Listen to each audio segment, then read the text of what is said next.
Good morning student, कैसे हैं आप लोग। हम पढ़ रहे थे लेसन नंबर आपका 7 कंप्लीट हो चुका था बेटा, और आज हम लेसन नंबर 8 के बारे में पढ़ने जा रहे हैं। मैं समझता हूँ आपको अच्छे से समझ में आ रहा होगा। फिर भी अगर कोई डाउट आपके माइंड में आता है, कोई भी बात आपके माइंड में आती है, तो आप उसको क्लियर करें। और आपके द्वारा ये वीडियोस देखी भी जा रही हैं, बहुत अच्छा रेस्पॉन्स आपके द्वारा मिल रहा है, और इससे टीचर और स्कूल के द्वारा जो आपको इस समय कोविड-19 में जो सुविधा उपलब्ध करवाई जा रही है, तो इन्फॉर्मेशन प्रोवाइड करवाई जा रही है, उससे कहीं ना कहीं टीचर और स्कूल आपके लिए अच्छा करने का प्रयास करेगा जब इस प्रकार से आपका अच्छा रेस्पॉन्स आएगा। तो मैं आप लोगों से के लिए सबसे पहले तो थैंक्स बोलना चाहूंगा कि आप लोगों का इतना अच्छा रेस्पॉन्स जो आ रहा है, उससे कहीं ना कहीं आपके पढ़ाई के प्रति लगाव हमें दिखाई दे रहा है इस संक्रमण काल के अंतर्गत भी। अर्थात आपके माइंड में बात बैठ चुकी है कि एक दिन ऐसा आएगा कि हम जीत जाएंगे और कोरोना हार जाएगा।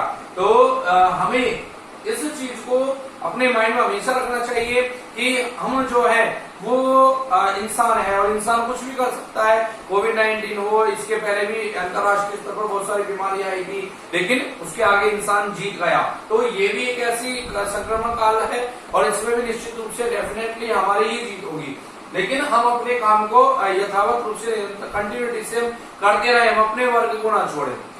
जैसे कोरोना ने स्टार्टिंग में अपना वर्ग नहीं छोड़ा और लोग उससे परेशान हो गए, लेकिन अब धीरे धीरे जैसे ही ह्यूमन नेचर है, जैसे ही समय निकलता जाता है, ह्यूमन नेचर धीरे धीरे किसी भी चीज पर अपना प्रभाव डालने लगता है, और अब ह्यूमन नेचर का प्रभाव उस कोरोना पर भी पड़ने लगा है, और धीरे धीरे वो डाउन आने लगा है। मैं समझता हूँ कि इसी प्रकार से आप एक बड़े सेफ्टी के साथ और बड़े हिम्मत के साथ इसी प्रकार से अगर अपने काम को करते रहे, और किसी प्रकार से अपनी ओर से कोई लापरवाही आपने नहीं की, तो निश्चित रूप से एक दिन हम जीत जाएंगे और कोरोना हार जाएगा। और वही प्रक्रियाएं, वही प्रोसेसिंग कंटिन्यू वापस चालू हो जाएंगी जो हर सेशन में हर साल हम देखा करते थे। तो यहाँ हम बात कर रहे हैं बेटा लेसन नंबर 8 की, आज हम बात करने जा रहे हैं। और लेसन नंबर 8 जो कि एक मुख्य रूप से विचारधारा है, जिसके बारे में आपको आज हम बताने जा रहे हैं। उदारवाद। उदारवाद क्या है? देखिए, उदारवाद एक ऐसी विचारधारा है जिसके द्वारा समय अनुसार परिवर्तन हो भी जाता है, और कई बार परिवर्तन नहीं भी होता है। उदारवाद का मतलब है एक ऐसी विचारधारा जिसने पूंजीपति वर्ग का समर्थन किया, लेकिन श्रमिक वर्ग का विरोध किया। विरोध भी नहीं किया तो उसने श्रमिक वर्ग का समर्थन भी नहीं किया। तो ऐसी स्थिति उदारवाद कहलाती है। देखिए, उदारवाद की अगर हम बात करें तो उदारवाद का जो प्रतिपादक था या इसका जो जनक था वो था जॉन लॉक। जॉन लॉक उदारवाद का जनक था, और जॉन लॉक के द्वारा उदारवाद को प्रतिपादित किया गया। अर्थात उसके द्वारा ये समझाया गया कि पूंजीपति जो वर्ग है, पूंजीपति जो समूह है, वो समाज के लिए, राष्ट्र के लिए बहुत ही इंपॉर्टेंट है, और उसके ऊपर किसी प्रकार की कोई ज्यादा प्रतिबंध नहीं होने चाहिए, यहाँ तक कि राज्य का भी कोई ज्यादा प्रतिबंध नहीं होना चाहिए। अर्थात उसने जो समर्थन किया वो पूंजीपति वर्ग का समर्थन था। देखिए, आपने शुरू से पढ़ा होगा कि समाज में या राष्ट्र में अधिकांश जो विभाजन हुआ है, समाज में वर्ग के रूप में जो विभाजन हुआ है, वर्ग की श्रेणियां जो रही है, तो वर्ग की श्रेणियां मुख्य रूप से 2 भागों में रही है। एक तो रही है आपके पूंजीपति, और एक वर्ग रहा है आपके अधिकांश श्रमिक वर्ग। यानी पूंजीपति वर्ग और श्रमिक वर्ग, ये 2 रूपों में समाज की श्रेणियां अधिकांश विभाजित रही है। और अगर हम बात करें तो पूंजीपति वर्ग और श्रमिक वर्ग के बीच में हमेशा संघर्ष की स्थिति रही है। आगे इस बारे में अगले लेसन में आप पढ़ेंगे भी कि कैसे पूंजीपति वर्ग और श्रमिक वर्गों के बीच में हमेशा संघर्ष की स्थिति रही है। तो सबसे बड़ी बात आती है कि जॉन लॉक की जो उदारवादी विचारधारा है, वो श्रमिक वर्ग का कहीं ना कहीं विरोध करते हुए और पूंजीपति वर्ग का समर्थन करती है। अर्थात वो पूंजीपति वर्ग को ही आगे बढ़ाने का प्रयास करती है। उसका मानना है कि पूंजीपति वर्ग ही वह वर्ग है जो समाज का और राष्ट्र का विकास कर सकता है। अगर आंदोलन और क्रांतियां भी की जाए तो पूंजीपति वर्ग के द्वारा ही होनी चाहिए। और इस प्रकार से एलन गोल ने भी अपनी विचारधारा में इसको समझाने का प्रयास किया है। अगर हम बात करें इसके बारे में तो देखिए, उदारवाद के प्रकारों को भी समझाया गया है, और उदारवाद के जो प्रकार प्रकार है वो दो मुख्य रूप से आते हैं। एक तो है आपका परंपरागत उदारवाद और दूसरा है आपके आधुनिक उदारवाद। देखिए दोनों ही उदारवाद यहाँ पर आपको समझा देंगे। परंपरागत शब्द हम कई बार आपको समझा चुके हैं। परंपरागत मतलब होता है कि परंपरा अनुसार, पीढ़ियां अनुसार जो चली आ रही प्रक्रिया है वो परंपरागत कहलाती है। अब परंपरागत उदारवाद का मतलब क्या है? इसको शास्त्रीय उदारवाद भी कहते हैं, इसको नकारात्मक उदारवाद भी कहते हैं। परंपरागत उदारवाद का मतलब होता है कि जहां पर पूंजीपति वर्ग का समर्थन किया जाता है, जहां पर ये कहा जाता है कि राज्यों को समाज के ऊपर अधिक नियंत्रण नहीं रखना चाहिए, राज्य के पास सभी शक्तियां नहीं होनी चाहिए, अर्थात नागरिकों के पास शक्तियां होनी चाहिए, निजी अधिकार और स्वतंत्रताएं लोगों को प्राप्त होनी चाहिए और राज्य उस पर कोई अपना आधिपत्य स्थापित ना कर सके, अर्थात राज्य को नागरिकों के लिए बिल्कुल पूर्णतः स्वतंत्र छोड़ देना चाहिए, राज्य पूर्णतः स्वतंत्रता हासिल ना हो, ऐसी विचारधाराओं, ऐसी बातों के बारे में परंपरागत जो विचारधारा है वही परंपरागत उदारवाद कहलाता है। अर्थात निजी संपत्ति का समर्थन करता है, पूंजीपति वर्ग का समर्थन करता है, ये सब परंपरागत उदारवाद है। इसी को शास्त्रीय उदारवाद भी कहते हैं। दूसरा आता है आपके आधुनिक उदारवाद। आधुनिक उदारवाद क्या है? देखिए अगर हम बात करें इस उदारवाद की, तो ये उदारवाद जो है ये आपके 18वीं शताब्दी में प्रारंभ हुआ था। 18वीं सदी में ये उदारवाद प्रारंभ हुआ था। ठीक है, परंपरागत उदारवाद जो है 18वीं शताब्दी। लेकिन जैसे ही 19वीं सदी के प्रारंभ में कार्ल मार्क्स का मार्क्सवाद प्रारंभ हुआ, 19वीं शताब्दी में, 19वीं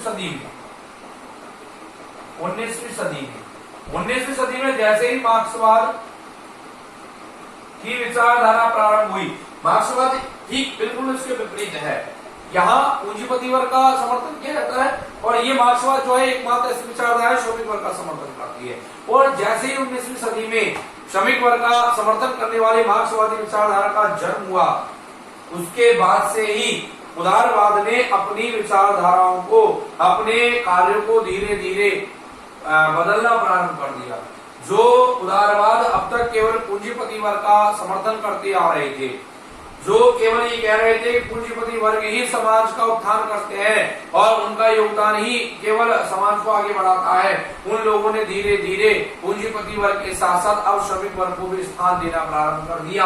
अर्थात 19वीं सदी के मार्क्सवाद के कारण धीरे धीरे इसकी विचारधाराएं परिवर्तित होना प्रारंभ हो गई। तो ये जो 19वीं सदी के बाद से धीरे धीरे विचारधारा प्रारंभ होने लगी, उसी को हम आधुनिक उदारवाद के नाम से जानते हैं। तो ये दो प्रकार के उदारवाद समाज में देखने को मिलते हैं, विश्व में देखने को मिलते हैं। दो प्रकार की विचारधाराएं देखने को मिलती है। जैसा कि आपको बताया कि प्रारंभ से लेकर आज तक भी अगर हम बात करें तो समाज में दो ही प्रकार की विचारधारा ज्यादा काम करती है, एक पूंजीपति विचारधारा, एक श्रमिक विचारधारा।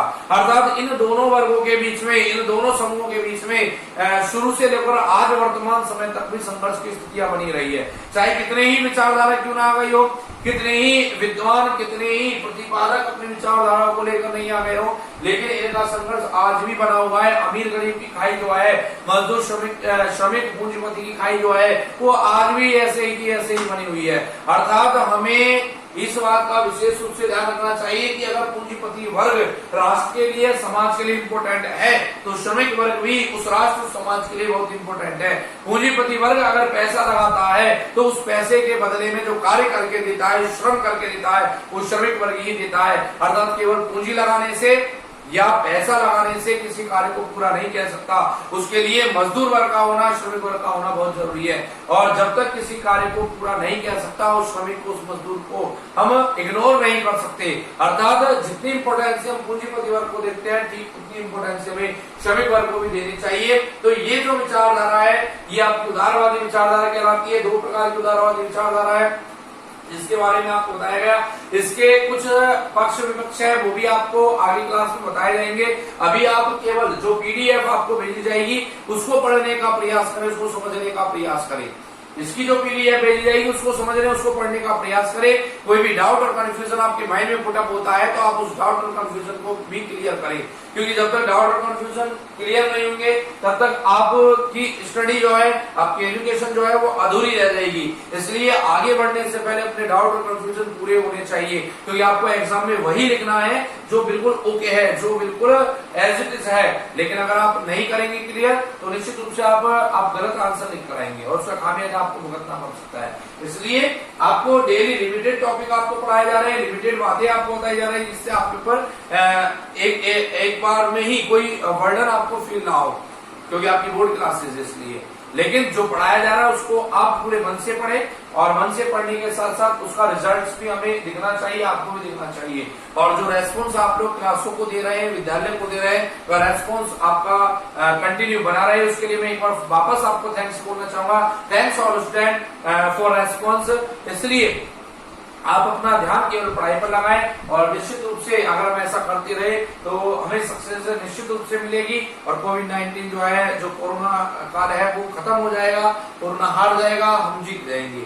क्योंकि आपने एक बात सुनी होगी और एक बार एक एड भी देखा होगा, डर के आगे जीत है, यानी कि अगर हम डरेंगे नहीं तो निश्चित रूप से हम जीत जाएंगे। तो आप इसी प्रकार से हमारे साथ बने रहिए, क्लासों को कंटिन्यू लेते रहिए, और जो टेस्ट सीरीज है वो भी आपकी कंटिन्यू चल रही है। टेस्ट सीरीज का भी आप ध्यान रखें। अगर कोई मार्किंग कम होती है, ज्यादा होती है, मार्किंग होती नहीं है मान लीजिए, लेकिन आप अपनी ओर से अपना 100% देने की कोशिश करें, क्योंकि हो सकता है कई बार टीचर आपके मार्किंग नहीं कर पाता है या आपकी कॉपी नहीं देख पाता है, लेकिन वो आपको क्लास से दे रहा है, उस क्लास का रिजल्ट कभी भी आपसे मांगा जा सकता है। हो सकता है किसी दिन आपको ऑनलाइन लेकर, डायरेक्ट हम ऑनलाइन लेकर और आपका ओरल टेस्ट ले, और उस समय आपके रिजल्ट्स अगर अच्छे नहीं आए तो वो कहीं ना कहीं सैडनेस हमें भी फील होगी, आपको भी होगी। इसलिए आप किसी भी प्रकार से इसको इग्नोर ना करें, इन क्लासों को आप कंटिन्यू लेते रहें। जो भी आपको बातें यहाँ पर से स्कूल के माध्यम से, क्लासेस के माध्यम से बताई जा रही है, उनको अपने जीवन में सीरियसली ले। लेकिन सीरियसली लेने का मतलब ये नहीं कि आप उनकी टेंशन लेकर उनको पढ़े, स्ट्रेस लेकर पढ़े। आप स्ट्रेस ना लें, आप अपने माइंड को जो है बिल्कुल फ्री छोड़ दें, फ्रीडम माइंड के साथ आप पढ़े, यानी एंजॉयफुल तरीके से आप अपनी क्लास लें, क्योंकि एंजॉयफुल तरीके से जब हम किसी काम को करते हैं तो उसके रिजल्ट्स भी अच्छे आते हैं। चाहे वो पढ़ाई क्यों ना हो, चाहे वो हमारे जीवन का कोई भी काम क्यों ना हो, घूमना हो, खेलना हो, कहीं शादी में जाना हो, जब हम सब काम एंजॉयफुल तरीके से करते हैं तो स्टडी भी एंजॉयफुल तरीके से करें। और जब एंजॉयफुल तरीके से करेंगे तो डेफिनेटली हमारे जो रिजल्ट्स हैं वो हमारे लिए पॉजिटिव होंगे, और पॉजिटिव होंगे तो हमें सक्सेस मिलेगी। तो इसलिए आप लोग इसी प्रकार से कंटिन्यू हमारे साथ क्लास के साथ बने रहिए, और आपका ये जो स्नेह है, जो आपका रेस्पॉन्स है, वो हमें बहुत अच्छा लग रहा है। इसी प्रकार से आप क्लासों में बने रहे। एक बार मैं फिर आपको शुभकामनाएं देना चाहूंगा कि आप कोविड-19 से हमेशा बचे रहें और घर पर रहें, सुरक्षित रहें। और सबसे बड़ी बात ये कि आप अपने साथ साथ अपने परिवारजनों का विशेष रूप से ध्यान रखें। बाकी की बातें हम अगली क्लास में करेंगे। तब तक के लिए ओके, थैंक्स।